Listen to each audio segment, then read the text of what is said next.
मुगल सल्तनत का सबसे शक्तिशाली शहंशाह, सबसे धनी शहंशाह, सबसे शातिर शहंशाह और बचपन से ही अपनी काबिलियत को दिखाकर गद्दी पर बैठने वाला बादशाह। जो आईएएस के क्वेश्चंस में प्रश्न पूछा गया था मेंस में कि औरंगजेब बदनाम बादशाह है, इस टाइप के जो क्वेश्चंस आए थे वो भी मेंस में, आईएएस लेवल के मेंस में। तो आज जो हम टॉपिक का डिस्कशन करने वाले हैं वो है हमारा औरंगजेब।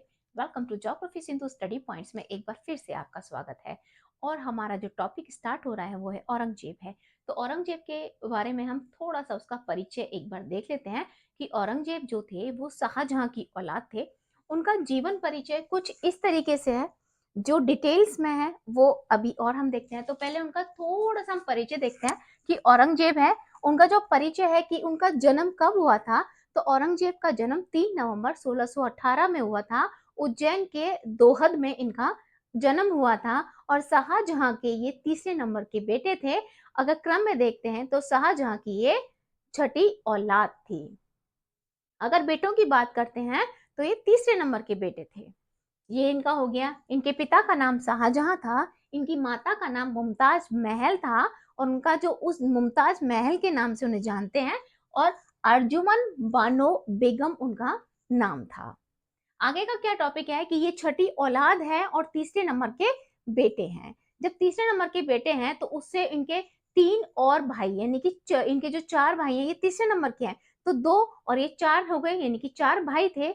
तो चारों भाइयों में से एक तो हमारे औरंगजेब हो गए थे और उनके जो 2 भाई थे उनके नाम क्या थे। इनके जो भाई थे वो दारा सुखो और मुराद। दारा सुखो, सूजा और मुराद इनके भाई थे। औरंगजेब ये चौथे नंबर के हो गए थे। तो ये 3 इनके भाई हो गए, दारा सुखो, मुराद और सूजा इनके भाई हो गए।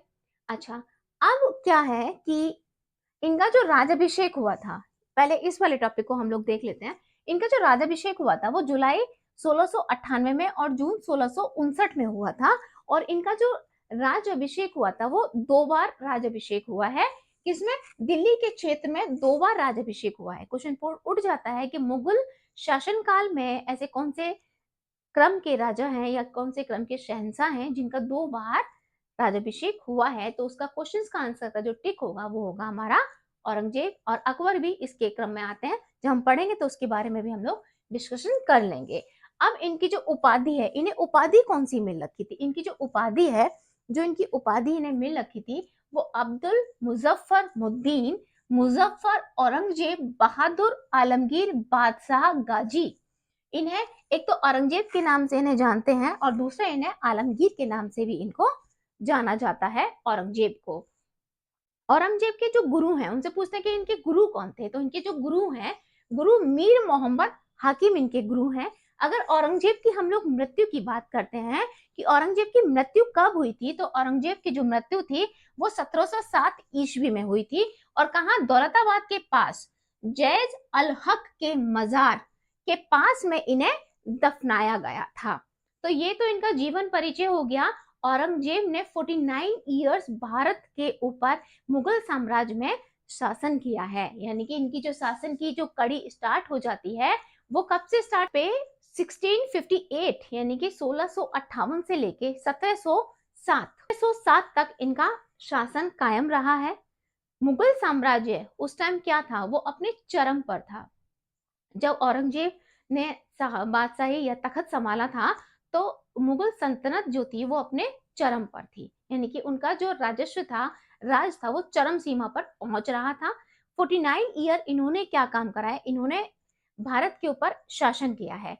अब इनका जो शासन काल है, इनका एक फेमस क्या कहते हैं, इनका जो फेमस चीज बात है वो एक ये है कि 14 साल की उम्र में इन्होंने एक हाथी था जो मतलब बेकाबू हाथी था, उसको काबू में करके इन्होंने अपनी ताकत का ऐलान कर दिया था। ओनली ऑन 40 इयर्स ओल्ड थे उस टाइम पे ये, कि भाई मैं हूं, काबिल हूं, ताकत के काबिल मैं हूं। तो उस चीज से खुश होकर इनके जो पिताजी थे उन्होंने उन्हें कहाँ का, दक्कन का सूबा दे दिया था। जब ये दक्कन के सूबे में पहुंच गए थे तो वहां पे इनका दक्कन का सूबा इन्हें मिल गया था। दक्कन का सूबा लेने के बाद में ये गुजरात के सूबे को भी इन्होंने काबू इनको दक्कन के सूबे पे हम यहाँ पे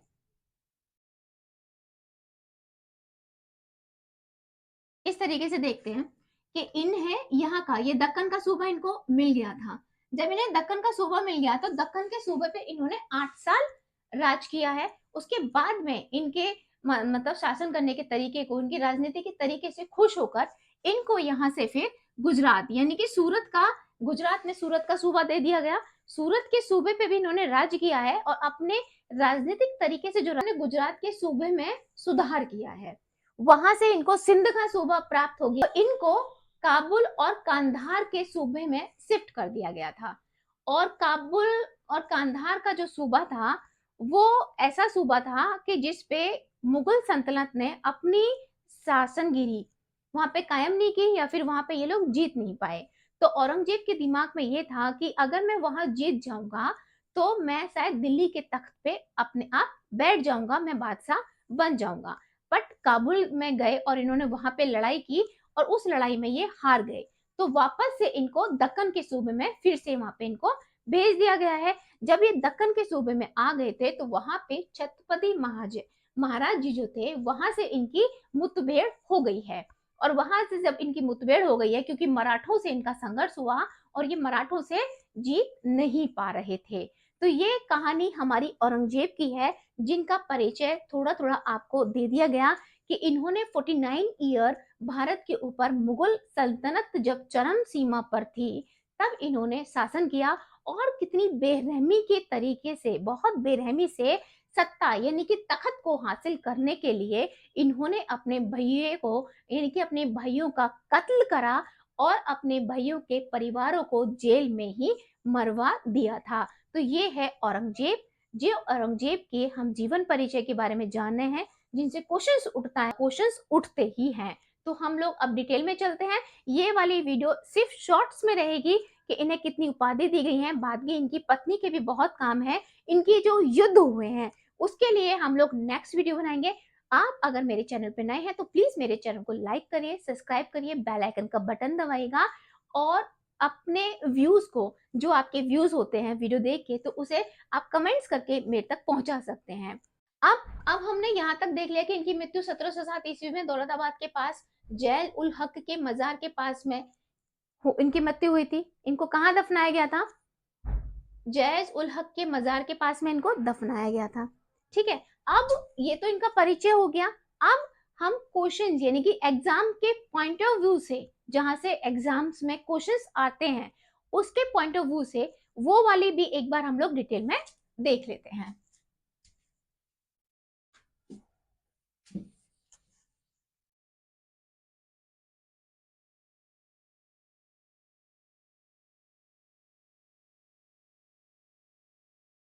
जो थे औरंगजेब एक कट्टर सुन्नी मुसलमान थे। कट्टर सुन्नी मुसलमान।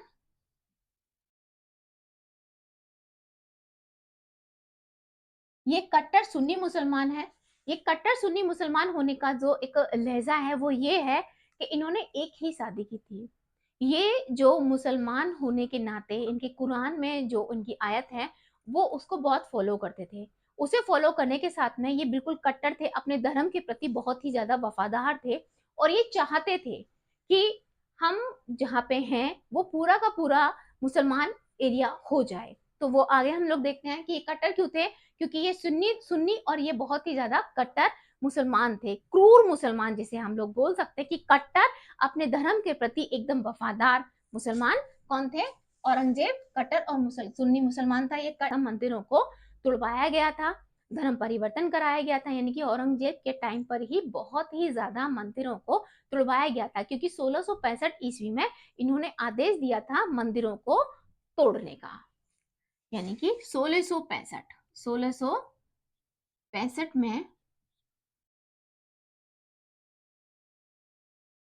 मंदिरों को तोड़ने का आदेश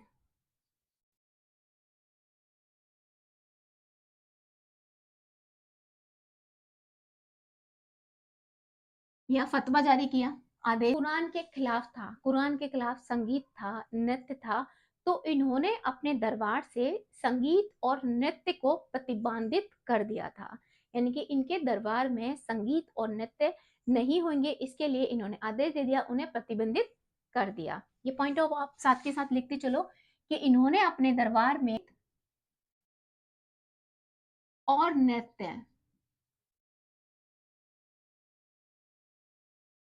को प्रतिबंधित कर दिया।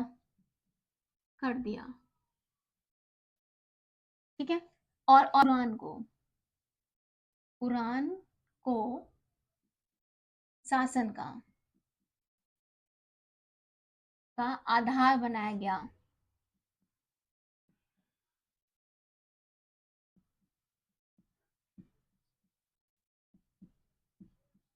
ये सारे जो पॉइंट्स लिखाए जा रहे हैं वो सारे एग्जाम्स पॉइंट्स ऑफ व्यू से हैं, क्योंकि एग्जाम में जितने भी क्वेश्चंस उठते हैं वो यहीं से आपसे क्वेश्चंस बनेगा। और इनके युद्ध किस किस के साथ में हुए थे उसके ऊपर भी जो नेक्स्ट वीडियो होगी, क्योंकि इस वाले वीडियो में बच्चे बोर हो जाते हैं, तो सिर्फ इतना ही, थोड़ा बहुत ज्यादा नहीं, ताकि 15-15 मिनट की वीडियो आपको मिल जाए। कुरान को शासन का आधार बनाया गया। इन्होंने संगीत और नृत्य को प्रतिबंधित कर दिया था। तो जो औरंगजेब थे वो वीणा बजाने में माहिर थे, यानी कि इन्हें वीणा बजाने का शौक था। ये वीणा बजाने में निपुण थे या संपन्न थे।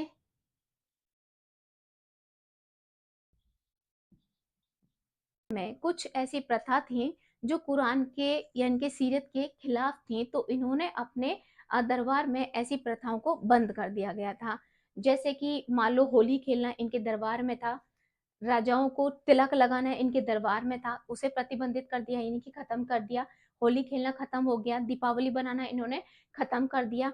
सिक्कों पर जो मोहर यानी कि जो इनकी सीरियत यानी कि इनकी आयतें जो लिखी जाती थी इनके मोहरों पे थी, उसे इन्होंने क्या कर दिया, उसे खत्म कर दिया, क्योंकि ये इनके लिए पाक थी और ये पता सिक्का कहाँ कहाँ जाएगा इन्हें नहीं पता, तो इन्होंने उन चीजों को प्रतिबंधित कर दिया।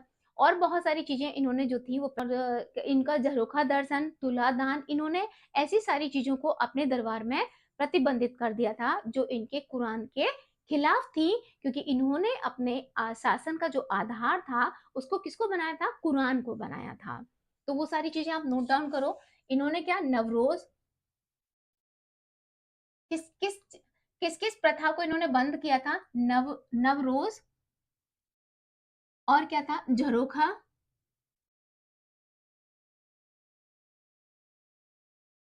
और तुलादान,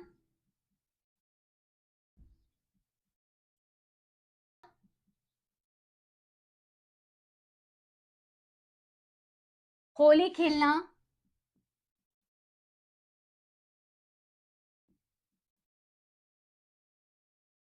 और किसको इन्होंने बंद किया, नवरोज, झरोखा, तुलादान, तिलक करना, होली खेलना, दीपावली बनाना,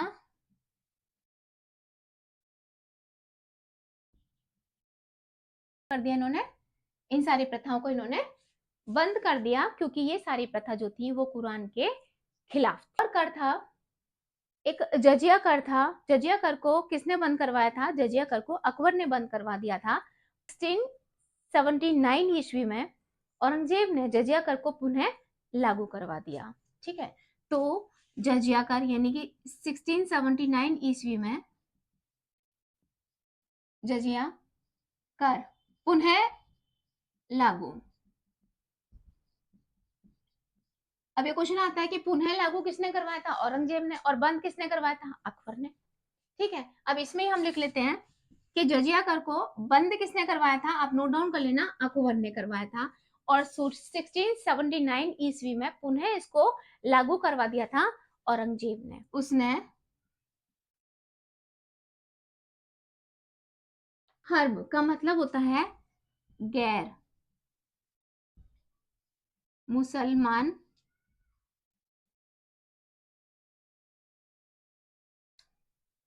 दारुल इस्लाम, ठीक है, दारुल इस्लाम मतलब इस्लाम का राज्य।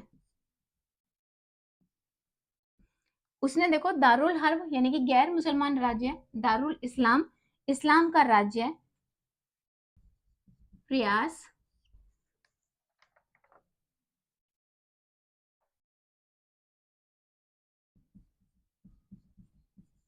बनाने का प्रयास किया।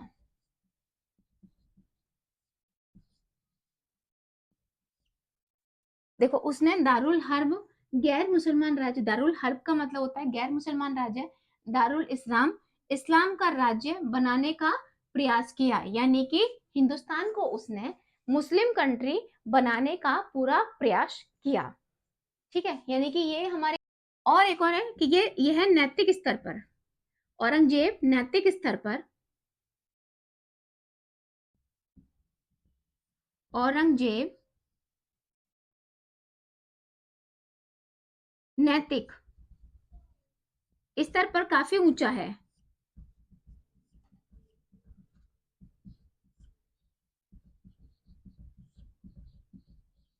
ऊंचा था, इसलिए मुसलमान इसको जिंदा पीर कहते हैं। औरंगजेब नैतिक स्तर पर काफी ऊंचा था, इसलिए मुसलमान इसे क्या बोलते हैं, जिंदा पीर बोलते हैं।